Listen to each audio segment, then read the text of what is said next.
shall cross the barren desert, but you shall not die of thirst. You shall wander far in safety, though you do not know the way. You shall speak your words in foreign lands, and all will understand. You shall see the face of God and live. Be not afraid. I go before you always. Come, follow me, and I will give you rest.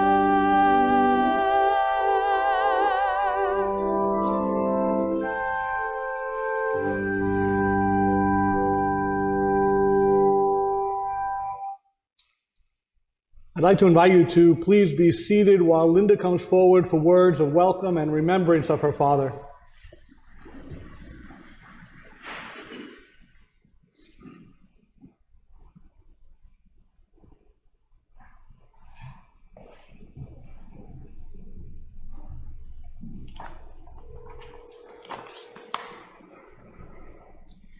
Good afternoon.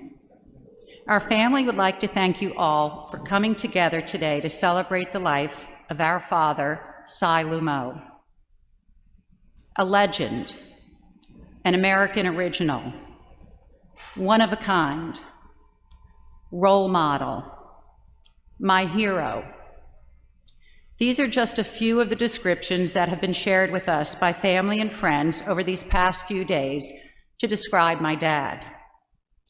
If I had to sum up my dad's life in a few words, it would be as follows: faith, family, friends, flying, in that order. Dad was born January 29th, 1931, in College Point, New York, the second of 4 children of immigrant parents, Eugene and Madeline, from Mauritius and South Africa. Dick, Cy, Harry, who's with us here today, and Marie grew up in Whitestone and Beechhurst, New York. Cy attended St. Luke Elementary School, where he met his best friend, Jim White. He then followed Jim to All Hallows High School in the Bronx, where he played the trumpet in the school band. One memorable story he shared with us about his childhood was the time in June of 1939 when he was run over by Mrs. Parker, who was driving a Packard sedan. She had stopped for a red light at 150th Street in Whitestone. When the light turned green, Cy ran out to cross the street between 2 parked cars without looking. Mrs. Parker jammed on her brakes, but the car hit him.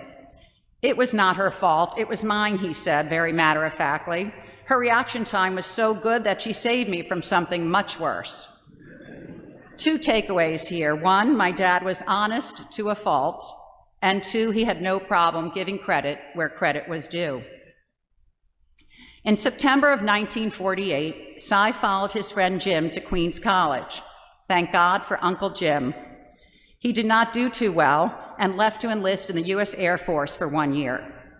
After getting out in the spring of 1950, he bought a 3-wheeled ice cream motor scooter and peddled ice cream in Whitestone, which leads us to another classic Cy story. One very hot, perfect ice cream eating day, Dad had another commitment, so he offered to pay his brother Harry, who occasionally subbed in, to do his route. Well, after a few hours, the beach called, and Uncle Harry abandoned the ice cream scooter and answered that call. "What did you do, Dad?" we'd ask. "What do you mean, what did I do? I fired him." Over the course of the next decade, Cy left and returned to Queens College a number of times. An interest in travel, coupled with a desire to hone his French speaking skills, led him to France for 3 months. Another time, having always desired to fly, he took the test for the U.S. Air Force Aviation Cadet Flight Training Program and was accepted. He said this was the first of the 3 best decisions he made in his life. After finishing his military commitment, he returned to Queens College, finally graduating in June of 1959.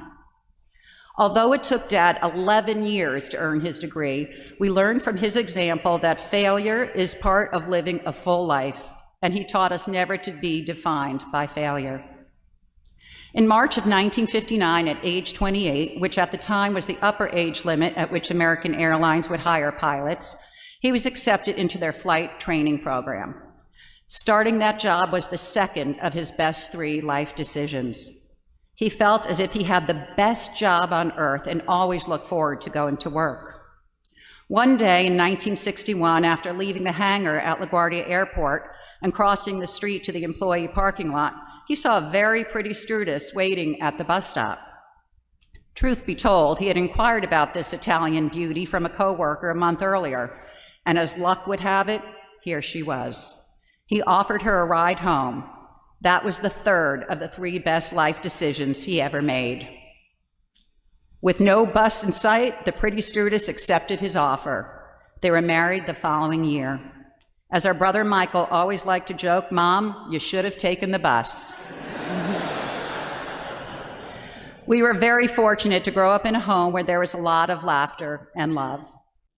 One of the benefits of having a dad as a commercial airline pilot was that we got to take some really cool family trips, including our infamous 4-week trip to South Africa in 1979. Mom and Dad also built a summer home in Hampton Bays, and we spent glorious days there going to the beach, playing flashlight tag, and taking walks with Dad leading the way, single file, facing oncoming traffic, of course, along with a revolving cast of family friends who stayed in the separate basement apartment that Dad had built. As 6 kids close in age, we certainly gave my folks their fair share of parental trials and tribulations. One day, my dad announced a new form of discipline: push-ups. I don't think Joe ever had to do a single one. I may have done a few, and Kathy famously asked my dad one time, "Instead of 20, can I do 10 one-handed ones?" We all watched in awe as she completed that feat. Tom escaped this Machiavellian punishment by virtue of his birth order. Paul and Michael, well, let's just say they were jacked by the time they graduated Chaminade High School. I think Michael even held the school record for a short time. My dad was a strict taskmaster. He set the bar high, particularly when it came to learning. He was certainly ahead of his time back in the mid-70s when he decided that his kids needed to learn the metric system. He'd pull the van into a gas station to fill her up and then hand us all a pad of paper and a pencil before he got out of the car. We would then, moaning and groaning the entire time, be tasked with calculating the price per gallon, converting those gallons into liters, and then coming up with the price per liter. I think we can all to this day rattle off in our sleep that there are 2.54 centimeters to an inch, 1.61 kilometers to a mile, and 3.79 liters to a gallon. Dad guided his children, but let us make our own decisions. He saw the best in us and allowed us to believe that anything was possible. He taught us that money doesn't grow on trees. He was a frugal guy, never spending on expensive cars or fancy meals, yet he was one of the most generous people you'd ever meet.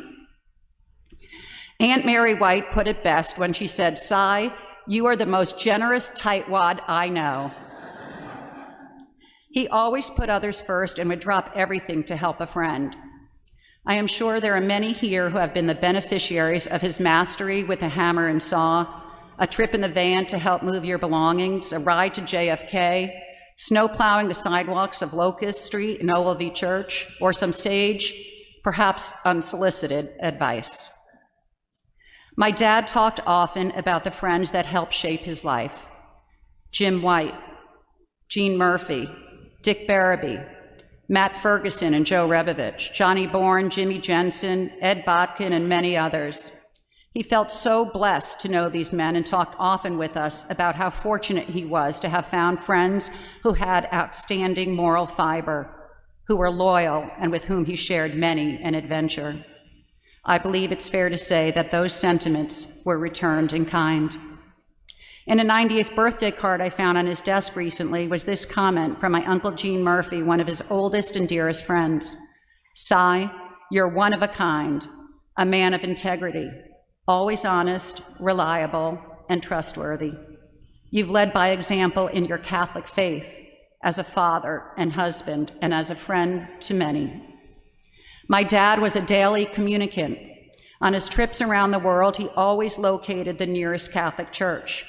He and my mom made sacrifices to send us to Catholic school. They passed on the gift of their shared faith to my siblings and I, for which we are forever grateful, especially during these difficult days.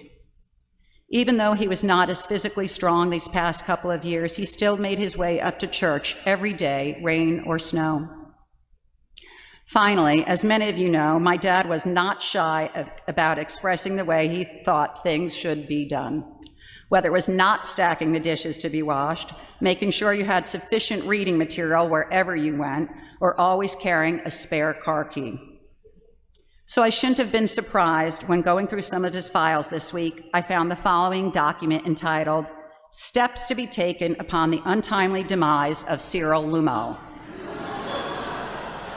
The last of the 6 steps read as follows. Party time in all caps. Make it a good one, Linda. Buffet luncheon, none of your expensive hors d'oeuvres. Lots of good music, big band stuff, beer and wine, no booze. So please feel free to join us at our home after Mass. He would love it. Dad, I'm going to miss your words of wisdom, your generous heart, your never-ending support of my siblings and I. But I am so blessed to have had you as my father, as my real-life superhero. I love you. Give Mom a kiss for us.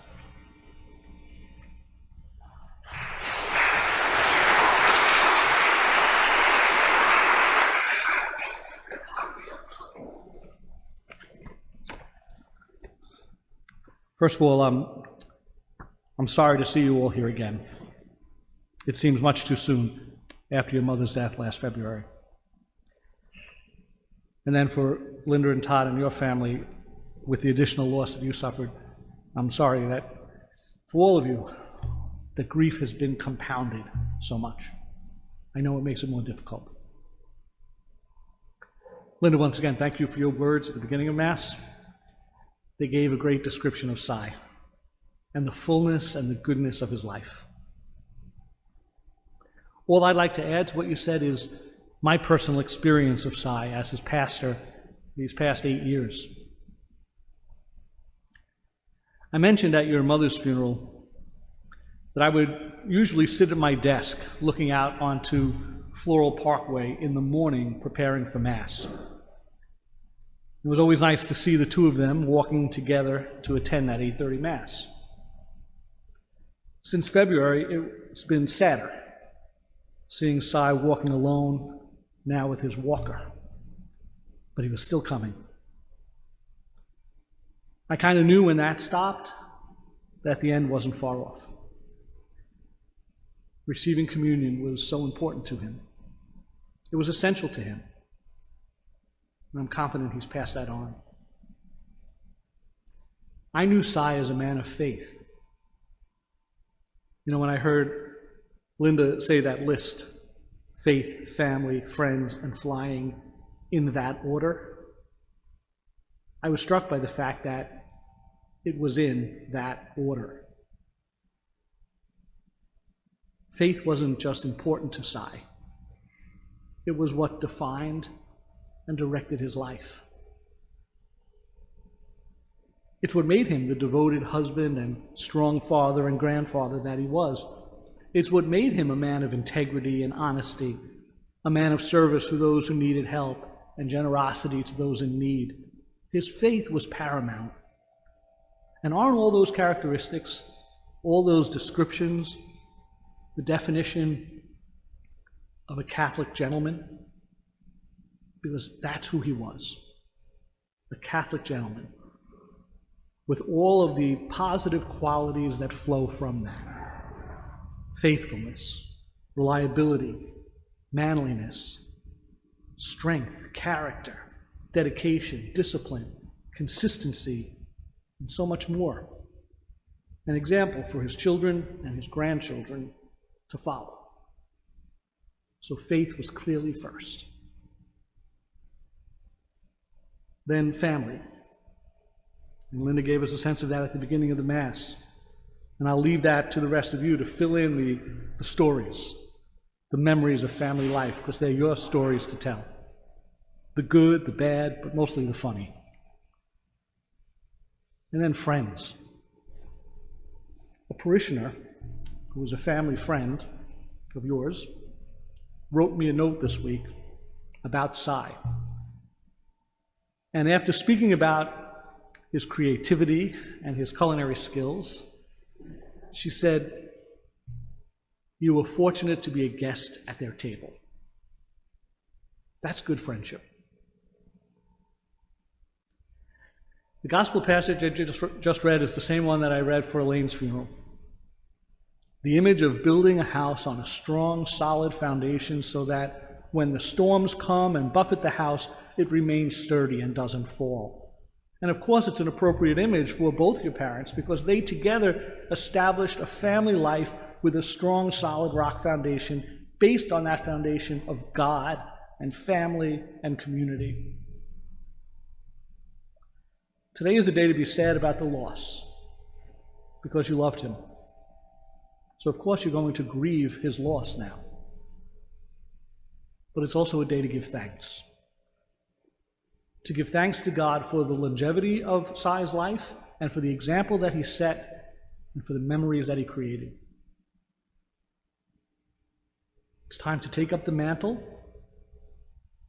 and to keep the strengths of the previous generation alive and well in our generation and future generations. Faith, family, and friends worked for Cy and Elaine, and I believe they will also work for Michael, Brian, Kelsey, Matthew, Benjamin, Kevin, Jack, Christopher, Lauren, Daniel, Grace, Sky, Luke, Ileana, Sophia, and Lachlan as well. So praise be the name of Jesus Christ, now and forever.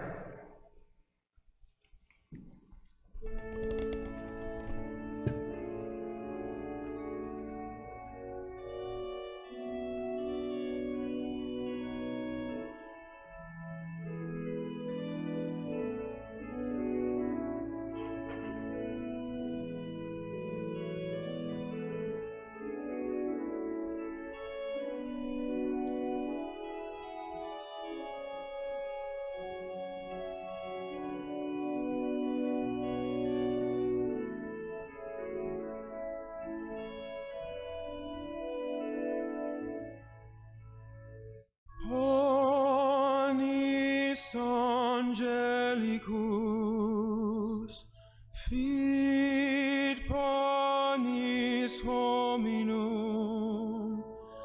dat panis celicus figuris terminum, ores mirabilis, Bonducat Dominum, Pauper, Pauper, servus et humilis, Pauper, Pauper, servus et humilis.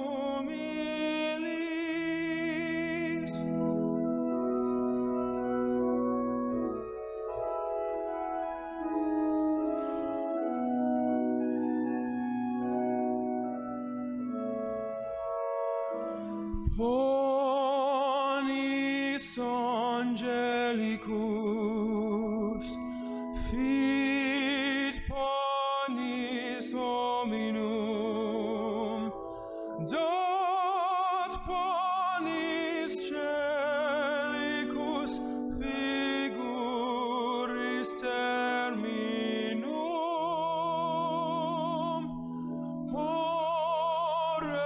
mirabilis,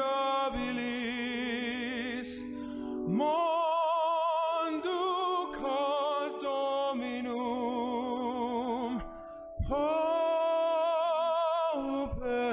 pauper, servus et humilis.